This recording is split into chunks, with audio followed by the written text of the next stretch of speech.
નમસ્કાર ભાવનગર અત્યારે સમાચાર વહેતા થયા છે કે યુદ્ધના સ્થિતિમાં એલપીજીની કમી થઈ ગઈ છે અને અત્યારે જ બુકિંગ કરાવેલો અથવા તો બંધ થઈ જશે વગેરે વગેરે.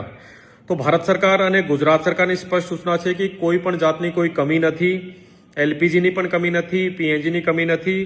આ વાત સાચી છે કે જે કોમર્શિયલ એસ્ટાબ્લિશમેન્ટ જે પણ છે એના ઉપર કાપ મૂકવામાં આવ્યું છે અને એમાં પણ જે પીએનજી સપ્લાય હોલ્ડર આ કોમર્શિયલવાળા છે કે પાઇપ ગેસવાળા છે તો પછી એમાં પણ કોઈ જાતનો ઇસ્યુ નથી.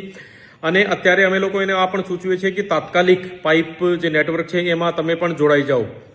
ડોમેસ્ટિકની વાત કરીએ તો એમાં 0.1% પણ કાપ નથી અને કોઈ પણ જાતનો ઇસ્યુ નથી. જે હોસ્પિટલ છે, જે સ્કૂલ્સ છે, જે આઈસીડીએસ એટલે કે આંગણવાડીના સેન્ટર છે, મધ્યાહન ભોજન, વૃદ્ધાશ્રમ, બાલ આશ્રમ વગેરે વગેરે જે પણ છે એને પણ ડોમેસ્ટિકમાં જ ઇન્ક્લુડ કરીએ છીએ.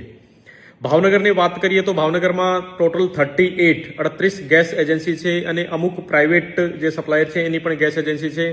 તમને ખબર છે કે 2 ગેસ સિલિન્ડર વચ્ચે 25 દિવસ શહેરી વિસ્તારમાં અને 45 દિવસ ગ્રામ્ય વિસ્તારમાં તમને ગેપ રાખવાનો હોય છે એને બુકિંગમાં. તો અત્યારે કોઈ પેનિક થઈને અને બુકિંગ કરાવવું નહીં. અને અમે લોકો જિલ્લા વહીવટીતંત્ર ગુજરાત સરકારના ઇન્સ્ટ્રક્શન્સ પ્રમાણે તમામ જે સ્ટેક હોલ્ડર્સ છે, તમામ જે ગેસ એજન્સીવાળા છે, restaurant association, hotel association, hospital association, school association અને ઇન્ડસ્ટ્રીઝ એસોસિએશન બધા સાથે મિટિંગ પણ કરી લીધી છે અને તમામને કડક સૂચન પણ આપવામાં આવ્યો છે કે કોમર્શિયલ લેવલ ઉપર કાપ છે. કોઈ પણ જાતનું ડાયવર્ઝન કે કોઈ પણ જાતનું મિસયુઝ આ પરિસ્થિતિનું કરવાનું નહીં. દરેક ગેસ એજન્સી ઉપર અમે રેવન્યુ અને પોલીસના માણસ પણ બેસાડ્યા છે. તો ટૂંકમાં કોઈ કાલાબજારી, જમાખોરી, સંગ્રહખોરી, બ્લેકમેલિંગ કે મિસયુઝ સિચ્યુએશન આ નહીં કરવાનું. અદરવાઇઝ આવશ્યક ચીજ વસ્તુ અધિનિયમ 1995 બ્લેક માર્કેટિંગનો જો એક્ટ છે એના આધાર ઉપર એલપીજી કંટ્રોલ ઓર્ડર 2000 પ્રમાણે ફોજદારી કાર્યવાહી થશે અને એમાં જામીન મળશે નહીં.